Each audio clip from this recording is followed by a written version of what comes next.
Hello everyone, welcome to Beyond Teachings. I am Aparna Kumari, your maths educator at Beyond Teachings. So आज हम class 9th की maths की first chapter number system start करने वाले हैं. So first of all what is number system? Number system क्या होता है? ये जो चैप्टर है, इस चैप्टर में हम क्या डिस्कस करने वाले हैं? सो नंबर सिस्टम यानी कि आप ये वर्ड्स देख के ही समझ गए होंगे कि इसमें हम नंबर्स के बारे में बात करने वाले हैं. सो फर्स्ट ऑफ ऑल ये जो जितने भी नंबर्स होते हैं ना, वो आपने देखा होगा वो डिजिट्स के फॉर्म पे होते हैं. सो बेसिकली जो भी आपका नंबर बनता है वो डिजिट से मिल करके बना हुआ है. एंड इस नंबर में हम स्टार्ट करते हैं 0 to 9 डिजिट्स को.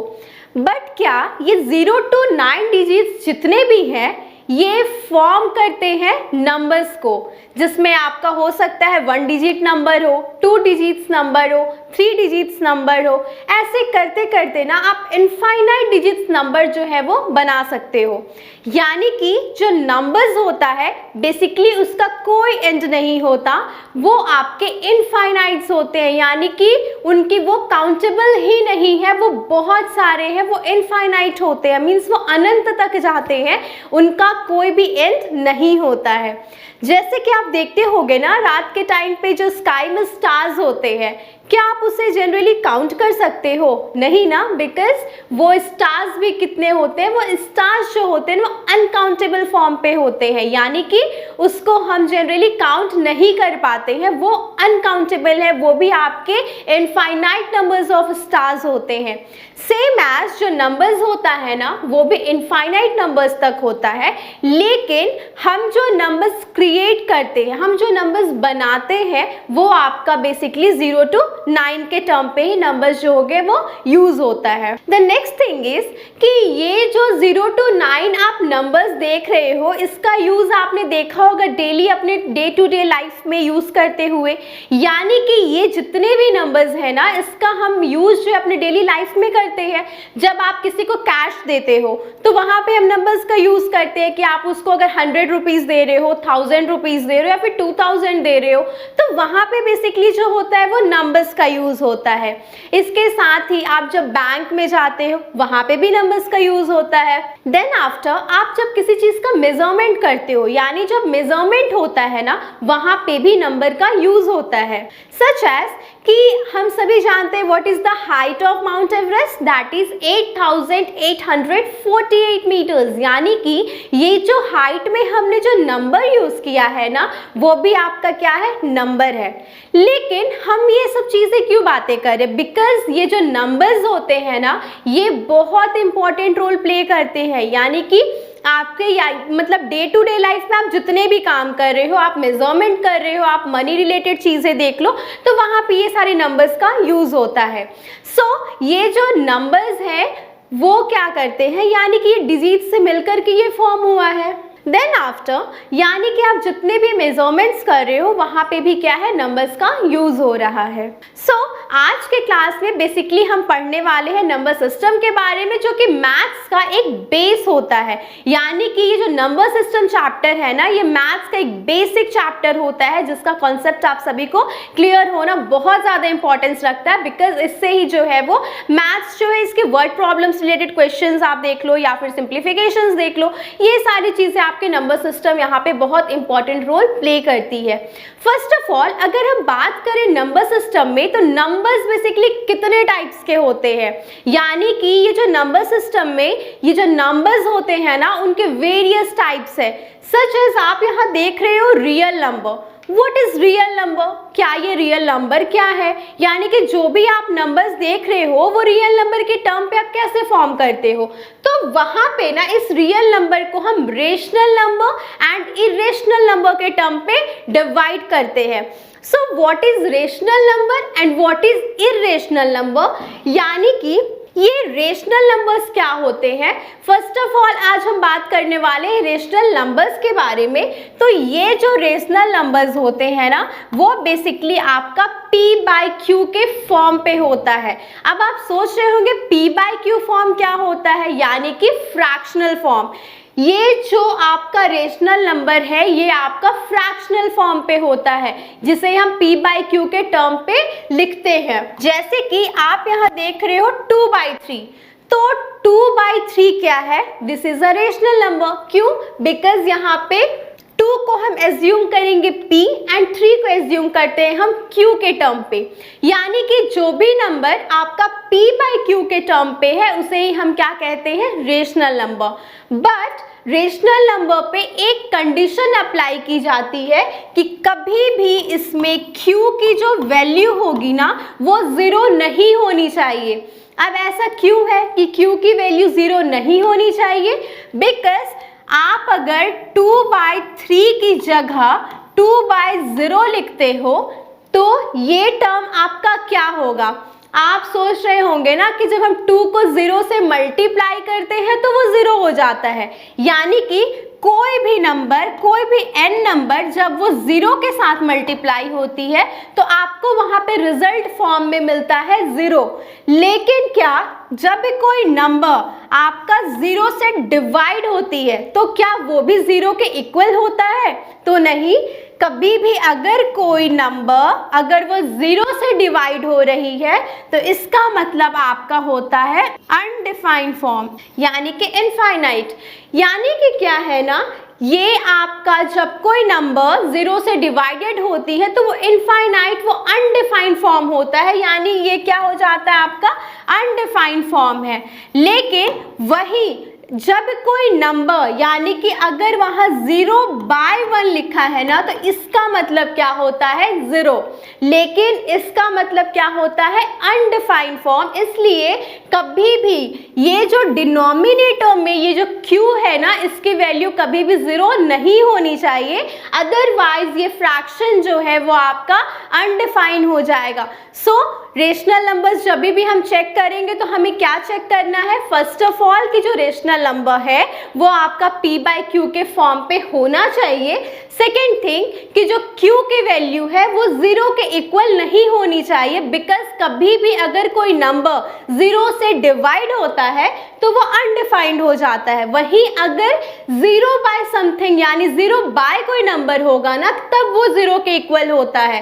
तो q की वैल्यू, यानी कि हम सभी जानते हैं जो ऊपर है ना इसे हम क्या कहते हैं? न्यूमरेटर, एंड जो नीचे लिखा होता है इसे हम कहते हैं डिनोमिनेटर। यानी कि डिनोमिनेटर जो है, डिनोमिनेटर में जो q है उसकी वैल्यू 0 नहीं होनी चाहिए। नेक्स्ट थिंग है आपका कि जो भी, अब इसमें भी क्या होता है ना, कुछ आप देखते होंगे नंबर्स जो है ना वो आपका रिपीटिंग स्ट्रक्चर्स में होता है, सच एज कि 10/3।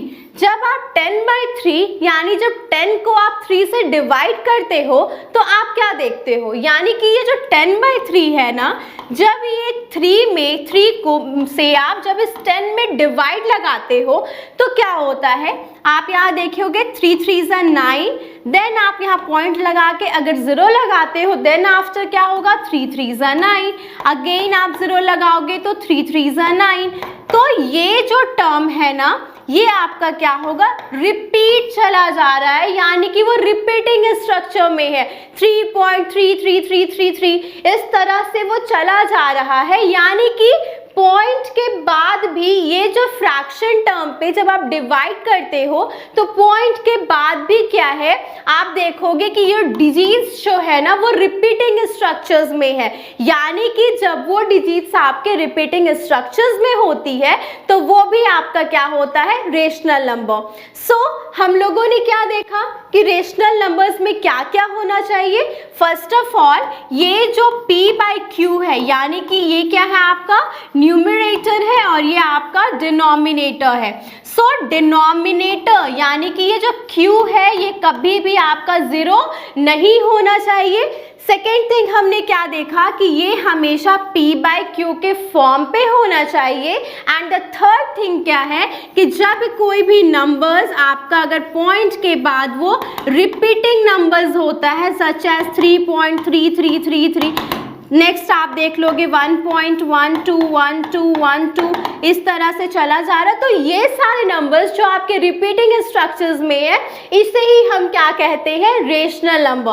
सो आई थिंक सो कि आपको ये क्लियर हो गया होगा कि रेशनल नंबर्स क्या होते हैं। The numbers which are in the form of p by q and the denominator that is q is not equal to 0 and जो आपका डेसिमल्स के बाद ये हमेशा रिपीटिंग स्ट्रक्चर्स में होते हैं, तो इसे ही हम क्या कहते हैं, रेशनल नंबर। सेकेंड थिंग, अब अगर हम बात करें ये टर्म इरेशनल नंबर्स की, तो व्हाट इज इरेशनल नंबर, यानी कि वो भी नंबर्स आपका जो है इस फॉर्म सच एज कि वो √3 या फिर वो √5 या फिर √7, इस टर्म पे अगर कोई नंबर्स है, इसे हम क्या कहते हैं, इरेशनल नंबर। इसके साथ ही ये जो एक टर्म आपने सुना होगा पाई, जो कि आप अपने प्रीवियस क्लास में भी पढ़ चुके हो कि पाई क्या होता है, पाई की वैल्यू क्या होती है।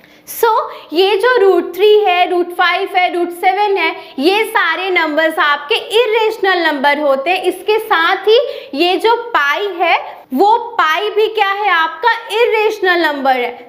What is the value of pi? Pi की वैल्यू होती है कितनी, 22/7, यानी कि ये जो 22/7 है, ये आपके पाई की वैल्यू है। और अगर आप इसे डिवाइड करते हो, यानी कि जब आप 7 से 22 में डिवाइड करोगे तो क्या फॉर्म होता है। आपने देखा कि जब आप 22/7 है, जब आप इस 22 में 7 से डिवाइड कर रहे होंगे, तो यहाँ पे ये जो नंबर्स है ना, वो चला जा रहा है, सच एज 3.1428, इस तरह से ये जो नंबर्स है वो चलता जा रहा है, यानी कि वो नंबर्स आपके रिपीटिंग फॉर्म पे नहीं है। आप यहाँ देखो 1 है, 4 है, 2 है, 8 है, यानी कि डेसिमल के बाद में भी वो नंबर्स आपके रिपीट नहीं हो रहे हैं। ये जो पाई होता है वो आपका क्या है, इरेशनल नंबर है। इसके साथ ही √3, √5, √7, ये सारे आपके क्या है, इरेशनल नंबर है। What is rational number? जो भी आपके p/q के फॉर्म पे होंगे, जहां पे q का वैल्यू 0 के इक्वल नहीं होगा, बिकॉज कोई भी नंबर जब वो 0 से डिवाइड होगा तो वो अनडिफाइंड नंबर बन जाता है। इसलिए किसी भी नंबर में हम जब 0 से डिवाइड करते हैं तो वो आपका रेशनल नंबर नहीं होता है। इसके साथ ही जो है q की वैल्यू 0 के इक्वल नहीं होनी चाहिए। And what is irrational number? The number such as √3, √5, √7। इसके साथ ही ये जो पाई होती है ना, जहाँ पे डेसिमल के बाद उनका नंबर्स जो है वो रिपीट नहीं होता है, तो ये सारे नंबर्स आपके होते हैं irrational number. I think so आपको ये term rational number and irrational number अच्छी तरह से क्लियर हो गया होगा। नेक्स्ट है कि जब हम इस नंबर सिस्टम में, हमने अभी देखा रेशनल नंबर्स के बारे में, अब ये रेशनल नंबर जो है ना, ये भी आपके दो टर्म पे डिवाइड होती है, जहां पे एक होता है आपका फ्रैक्शन एंड दूसरा होता है integer. What is fraction? Fraction क्या है? तो जो भी नंबर आपका p/q के फॉर्म पे है, इसे ही हम क्या कहते हैं, फ्रैक्शन नंबर्स, सच एज 1/2, 3/4, 5/7। तो ये सारे नंबर्स क्या है ना, जो आपके p/q के टर्म पे प्रेजेंट है, इसे हम क्या कहते हैं, फ्रैक्शन। अब है ये जो ऊपर वाला टर्म है ना, इसे हम क्या कहते हैं, न्यूमरेटर, और ये जो नीचे वाला टर्म है, इसे हम कहते हैं क्या, डिनोमिनेटर। फ्रैक्शन क्या है? जो भी नंबर आपके p/q के फॉर्म पे है, उसे हम फ्रैक्शन कहते हैं। एंड ऊपर वाले नंबर्स को हम कहते हैं न्यूमरेटर, एंड जो नीचे वाला नंबर है उसे हम कहते हैं डिनोमिनेटर। नेक्स्ट है कि इस रेशनल नंबर पे एक और टर्म हमने यूज किया है कि वो integer. What is integer? Integer क्या होता है? तो इंटीजर क्या है ना, यहाँ पे एक नंबर जो कि आपका नेगेटिव नंबर्स भी है, पॉजिटिव नंबर्स भी हैं, 0 भी है, उस नंबर्स को हम क्या कहेंगे, इंटीजर। सच एज आप लोगों ने नंबर लाइन पढ़ा होगा। सो नंबर लाइन पे क्या होता है ना, आप देखोगे अगर 0 आप देखते हो उसके मिड पॉइंट्स हैं, आप देखते हो कि 0 से कोई नंबर स्टार्ट होता है, लेकिन क्या 0 के पहले भी कोई नंबर्स होते हैं? सो 0 के जब आप राइट साइड में जाते हो, यानी कि 0 से जब आप अपने राइट साइड की ओर बढ़ते हो ना, तो ये सारे नंबर्स जो होते हैं वो आपके पॉजिटिव फॉर्म पे होते हैं। लेकिन जब आप 0 से लेफ्ट साइड में बढ़ते हो तो ये सारे नंबर्स आपके नेगेटिव टर्म पे प्रेजेंट होते हैं, यानी कि 0 से जब आप राइट जाओगे तो नंबर्स जो है वो पॉजिटिव होते हैं, लेकिन जब आप 0 से लेफ्ट की तरफ आते हो तो वो नंबर आपके नेगेटिव होते हैं। सच एज ये हो गया 1 2 3 4 5 और ये नंबर आपके इनफाइनाइट तक जाते हैं, यानी कि नंबर्स जो होते हैं उनका कोई एंड नहीं होता, वो आपके इनफाइनाइट नंबर्स होते हैं। तो यहाँ हमने ये टर्म यूज किया है कि 0 से जब हम पॉजिटिव यानी कि राइट साइड की ओर बढ़ेंगे तो ये 1 2 3 4 5 सच एज ये नंबर्स आपके इनफाइनाइट तक जाएंगे। वहीं आपका जब आप 0 से लेफ्ट की तरफ आते हो तो -1 -2 -3 और ये करते करते ये नंबर भी आपके लेफ्ट के इनफाइनाइट तक आते हैं। सो क्या होता है कि जब भी आप राइट साइड में जाओगे तो नंबर्स जो होता है वो आपका पॉजिटिव फॉर्म पे प्रेजेंट है, वहीं लेफ्ट साइड में ये सारे नंबर्स नेगेटिव टर्म पे प्रेजेंट होते हैं, एंड ये जो मिड टर्म होता है ये आपका 0 होता है। सो ये सारे नेगेटिव नंबर, ये सारे पॉजिटिव नंबर, इसके साथ ही 0, ये सारे को ही हम क्या कहते हैं? इंटीजर। यानी कि इंटीजर क्या है? इंटीजर में आपका नेगेटिव नंबर, पॉजिटिव नंबर, इसके साथ ही 0, ये सारे नंबर्स जो होते हैं वो आपके इंटीजर कहलाते हैं। एंड इंटीजर को हम रिप्रेजेंट करते हैं कैपिटल Z से, यानी कि कैपिटल Z से हम इंटीजर को डिनोट करते हैं, जहां पे ये Z की वैल्यू जो होती है वो -1 0 1 2 एंड ये करते करते आपके इनफाइनाइट तक होती है। तो ये सारे नंबर्स जो होते हैं वो आपके इंटीजर कहलाते हैं। इसके साथ ही अगर कोई आपको बोले कि ये पॉजिटिव में विच वन इज ग्रेटर, यानी कि अगर आप 4 और 5 ले रहे हो तो इन दोनों में ग्रेटर नंबर कौन सा है? सो ऑब्वियसली ये जो 5 है वो 4 से बड़ा है, यानी कि इन दोनों में ग्रेटर कौन है? 5। वहीं आपका जब आप -1 एंड 0 में कंपैरिजन करते हो तो इन दोनों में बड़ा कौन होगा? इंटीजर में ऑब्वियस 0 होगा। नेक्स्ट आप देखोगे जब आप -1 एंड -4 में कंपेयर करोगे तो इन दोनों में बड़ा कौन है? यानी कि -1 एंड -4 में ग्रेटर नंबर कौन सा है? तो आप -4 गलती से भी मत करना, बिकॉज -1 जो होता है वो -4 से ग्रेटर होता है। यानी कि पॉजिटिव नंबर्स में जो भी नंबर्स आपके आगे साइड जा रहे हैं, जैसे कि 3 जो है वो 4 से छोटा है, यानी कि इन दोनों में आप देखोगे तो कौन बड़ा है? 4 बड़ा है। लेकिन जब आप कंपैरिजन करते हो ना -2 की -6 से, तो यहाँ हमेशा नेगेटिव नंबर में जो भी नंबर आपका छोटा है वो नंबर बड़ा होता है, यानी कि -2 और -6 में ग्रेटर कौन है? तो ऑब्वियसली -2 एंड -6 में ग्रेटर है -2। यानी कि जब आप लेफ्ट से राइट की तरफ बढ़ते हो ना तो नंबर जो होता है वो इंक्रीज करता है, यानी कि लेफ्ट टू राइट ये इंक्रीजिंग ऑर्डर होता है। सच एज कि आप देख लो यहाँ -6 से बड़ा कौन है? -5, इससे बड़ा है -4, इससे बड़ा है -3, करते करते देन आपका 0, उससे बड़ा है 1, उससे बड़ा है 2। यानी कि आप देख रहे हो इस लेफ्ट से राइट की तरफ जब आप बढ़ रहे हो तो ये आपका क्या है? इंक्रीजिंग ऑर्डर है, यानी कि ये क्या है आपका? इंक्रीजिंग ऑर्डर में ये सारे नंबर्स हैं।